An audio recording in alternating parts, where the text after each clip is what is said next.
Oke, Bang Juma. 79, 79. Nah, Bang Handi monitor ternyata. Alhamdulillah.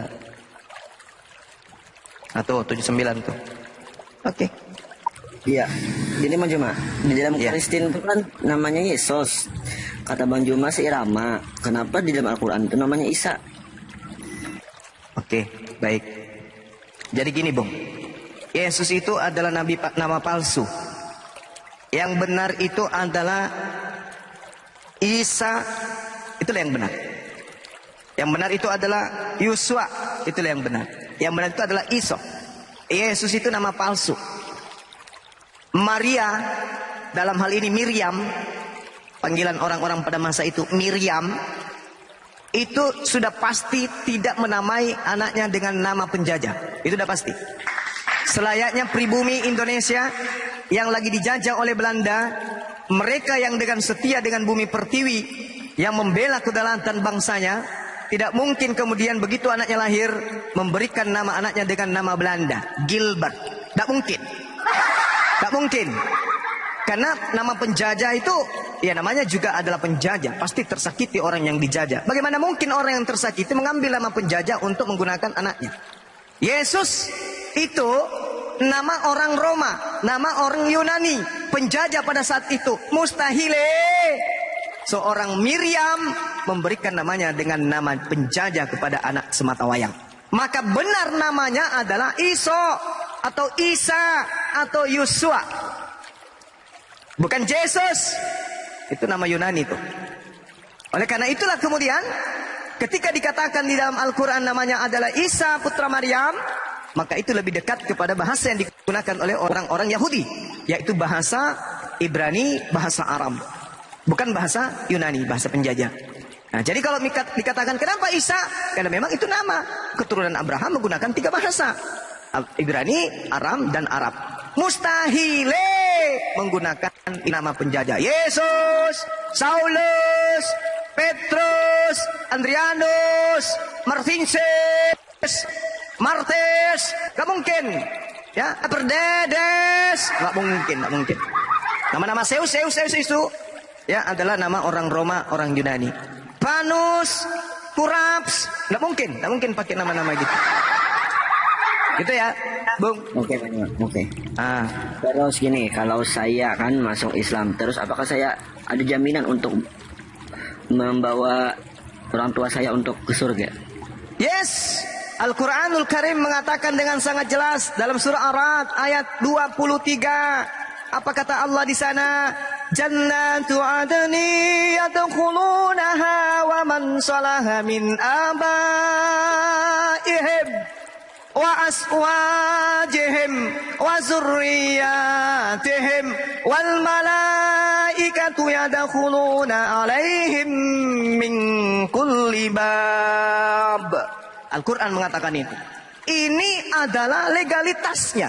Orang-orang yang mu'allaf kemudian ketika keluarganya masuk mengikuti beliau, maka apa kata Allah? Jannatu adan, surga-surga adan dipersiapkan oleh Allah untuk mereka yang masuk ke dalamnya bersama dengan orang yang saleh. Dari kalangan nenek moyang mereka, dari pasangan-pasangan mereka, dari anak-anak mereka, dari cucu-cucu mereka. Ini Al-Quran yang mengatakan itu. Sedangkan data seperti ini tidak pernah ditemukan di dalam Bible. Bahwa orang akan masuk ke dalam surga bersama emaknya, babenya, anaknya, ponaannya, cucunya, cicitnya, tak ada dalam Bible. Yang ada hanya di Al-Quran. Jannatu adni yadkhulunaha wa man salaha min abaihim wa aswajihim wa zurriyatihim. Jelas tuh. Makanya umat Islam itu pagi siang, malam siang, pagi siang, malam sore siang, pagi malam sore siang. Kerjanya apa? Sujud. Lalu meneriakkan kata Allahu Akbar. Kenapa bisa?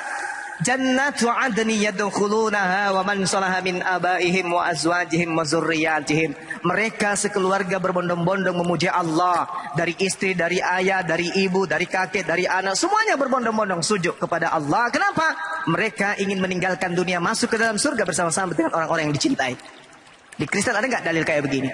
Sampai 2 hari sebelum kiamat tidak akan Anda pernah temukan. Orang Kristen di surga tidak lagi mengenal ibunya, tidak mengenal ayahnya, tidak mengenal anaknya, tidak mengenal istrinya.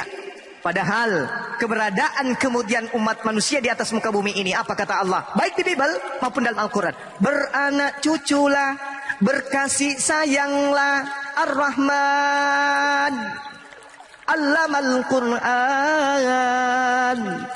Perintah kemudian kepada kita manusia untuk berkasih sayang. Kasih sayangnya bukan cuma di dunia, Bong. Kasih sayangnya itu kudu tempat kehidupan yang kekal. Apa artinya kasih sayang di dunia? Tuh kita hidup paling 70 tahun, 80 tahun, 90 tahun. Paling santer itu. Paling santer. Setelah itu offside, cut, masuk ke dalam kubur. Innalillahi wa inna ilaihi rajiun. Lalu bagaimana dengan orang yang kita rindukan? Ibu sudah lebih dulu pergi. Menemani kita 30 tahun lamanya. Mengasuh kita, membesarkan kita dengan susah payah siang malam, kemudian dia membina kita menjadi orang yang baik. Pergi dia lebih dulu. Ayah yang setiap hari biasanya nelpon, anakku kamu sudah makan. Ayah yang tadi selalu mengingatkan kita, sholat anakku, sholat anak. Ayah yang setiap kali ingin ke kantor mengecup kening kita. Pergi. Yang ada rindu sama beli. Kalau Allah tidak mempertemukan kita, kemudian nanti, lalu buat apa ibadah ini? Untuk apa pengabdian ini? Allah, alhamdulillah mengatakan jannatu adnin yadkhulunaha wa man salaha min abaihim wa azwajihim wa zurriyyatihim. Ya kalau kalian di Kristen ada nggak data kayak gini? Kalian mau rindu sama ayah sama ibu, mati mau bertemu sama mereka yang Anda cintai, ada nggak? Ada tuh, banyak di Islam. Gini Bang Juma. Iya silakan. Sorry maaf. Gini Bang Juma. Kataku tadi kan gini, kalau aku masuk Islam, orang tua aku ini kan Kristen, apakah aku bisa membawa dia ke surga? Jadi gini Bung, kalau Anda tidak bisa membawa mereka ke surga, paling tidak Anda membawa anak-anak dan keturunan Anda ke surga. Paling tidak Anda datang kepada mereka untuk membawa cahaya keselamatan. Mereka sudah mendengarkan, mereka tidak mau dan menolak, serahkan kepada Allah. Toh tugas kita sudah selesai. Daripada Anda ketika tidak masuk ke dalam agama Islam, Anda ketika Anda kemudian tidak masuk ke dalam ajaran yang menyelamatkan Anda. Bukan cuma Anda, bukan cuma bapak ibu Anda, darah daging Anda, darah daging Anda, anak Anda, cucu Anda, istri Anda jerumuskan ke dalam neraka. Anda rela, Anda tega kepada dari darah daging Anda sendiri. Minimal itu yang Anda harus pikirkan. Melahirkan generasi-generasi berikutnya yang takut kepada Allah. Kalaupun orang tua susah untuk dimualafkan, minimal dari keturunan orang tua Anda itu, yaitu cucunya, bisa menyebut asma Allah, menjadi tokoh besar dalam agama Islam yang senantiasa sibuk kemudian menggaungkan kalimat Allah. Mana tahu? Kita tidak tahu apa yang Allah tak kehendaki. Inni a'lamu ma la ta'lamun. Allah kemudian mengetahui rahasia-rahasianya, ilmu-ilmunya. Kita nggak bisa menerawang sampai ke sana. Kita tidak bisa kemudian bertanya tentang apa yang Allah kerjakan. La yaf'al. Kita tidak punya hak untuk menanyakan itu. Tapi biarkanlah Allah memutuskan perkaranya sesuai dengan kehendaknya. Dia memutuskan segala sesuatunya. Tugas kita adalah berserah diri, menyembah kepada dirinya. Dan kalau Anda merasa berat untuk memualafkan ayah ibu, minimal keturunan Anda kelak menjadi orang-orang beriman. Itu yang satu. Yang kedua, kalau tidak ada di antara kita anak ini yang membawa cahaya di tengah-tengah, membiarkan kegelapan terjadi. Kegelapan terjadi dalam rumah tangga. Anda tahu kebenaran.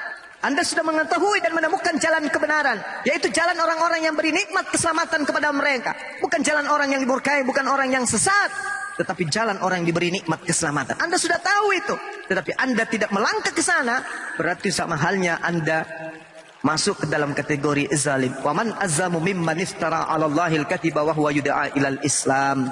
Wallahu la yahdil qaumaz zalimin. Anda zalim kepada diri Anda. Setelah Anda datang Islam kepada Anda, setelah datang hidayah Islam kepada Anda zalim, Anda menolak, Anda jatuh kepada kezaliman. Apa kata Allah? Aku tidak akan memberi petunjuk kepada mereka yang zalim. Ini Anda udah tahu kebenaran itu seperti apa. Perkara ibu mau mu'alaf, perkara ibu mau ayah mau mu'alaf, itu urusan belakang.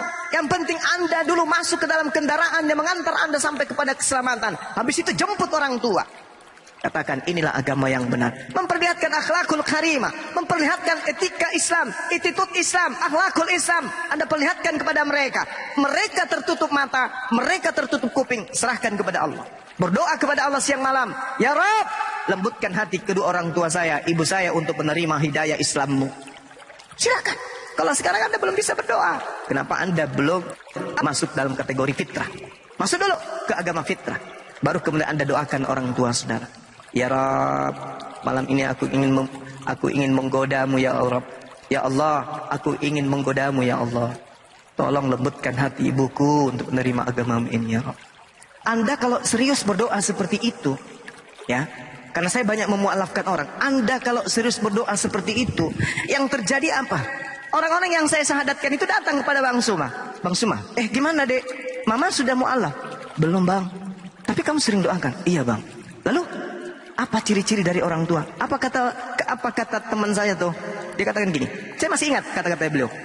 Bang, yang saya heran, doa-doa saya itu belum tembus ke ibu saya. Lalu? Tapi doa saya itu justru membuat langkah saya ringan. Ibadah saya, puasa saya, sholat saya, tahajud saya. Dan saya nggak kasar lagi ngomong sama teman-teman, kepada saudara-saudara saya. Saya selalu mengutamakan kemudian kelembutan hati dalam berbicara kepada mereka. Tidak seperti dulu, sikit-sikit bicara kotor, sikit-sikit kebun binatang keluar ketika saya bercanda dengan teman-teman. Sekarang Bang Suma, saya merasa kayak ada yang bimbing saya gitu loh. Apa yang terjadi kemudian? Tantenya yang mu'alaf lebih dulu, bukan mamanya, tantenya. Kenapa? Karena setelah diusir dia pindah ke rumah tante. Begitu saya tanya bibinya, Bu, kenapa bisa ibu yang justru? Iya loh, karena anak saya ini, ponaan saya ini nakal. Bayangkan aja dia pernah bakar rumahnya. Untung saja orang tua tetangganya itu selamatkan. Hanya gara-gara minta uang jajan. Tapi setelah masuk Islam, ibadahnya, sholatnya, saya begitu bangun mau ke kantor, dia lebih dulu bangun, nyapu, membersihkan. Habis itu intip dia ibadah sholat dalam kamar sendiri. Sambil dia baca Quran, sambil dia nangis. Ada apa dengan Islam? Jadi ibu merasa ini ada apa dengan agama anak ini? Dan saya pelajari, dia belajar kemudian. Belajar. Tentunya masuk Islam, bayangkan. Nah ini saya nggak ketemu lagi. Nomor HP-nya hilang, bukan hilang sih. Nomor HP-nya itu saya ganti HP kebetulan. Ya nggak ada hubungi saya, entah mamanya udah mu'alaf atau gimana. Artinya bahwa ketika Anda mencari cahaya, bukan hanya orang tua Anda, tapi sekeluarga, sekeliling Anda akan mendapatkan cahaya terang. Sehingga mereka tidak berjalan dalam kegelapan. Saya kira begitu, Bung. Saudara, Sobat Suma. Nah, itu ayam membenarkan. Alhamdulillah. Sayang mau jual.